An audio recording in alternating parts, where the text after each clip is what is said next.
আসসালামু আলাইকুম। আবার হাজির হলাম সম্পূর্ণ একটা নতুন রেসিপি নিয়ে। আজকে আপনাদের সাথে শেয়ার করব বাচ্চাদের জন্য হাই প্রোটিনযুক্ত একটা খাবার রেসিপি।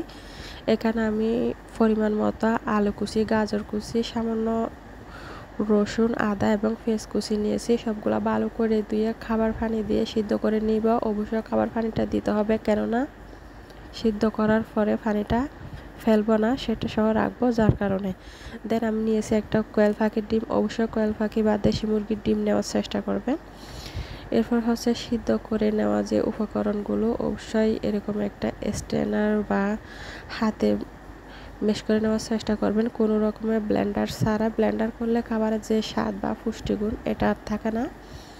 দেন আমি দিয়েছি, আশা করি ভিডিওতে দেখে বুঝতে পারছেন, সামান্য একটু ঘি দিয়ে নেড়ে ছেড়ে উপকরণগুলো সিদ্ধ করে নিব। বাটি ধোয়া আমি একটু পানিও দিছিলাম। এরপরে হচ্ছে কোয়েল পাখির ডিমটা দিয়ে আবারও নেড়ে ছেড়ে 2-3 মিনিট মতো সিদ্ধ করে সামান্য, একদম সামান্য মশলা গুঁড়া এবং একদম সামান্য লবণ দিয়ে আবারও 1 মিনিট মতো রান্না করে নিয়ে নিব। দেন রেডি হয়ে গেছে আমার বাচ্চার জন্য খাবারটা। অবশ্যই বাচ্চার পরিমাণ অনুযায়ী কমিয়ে বাড়িয়ে করতে পারেন।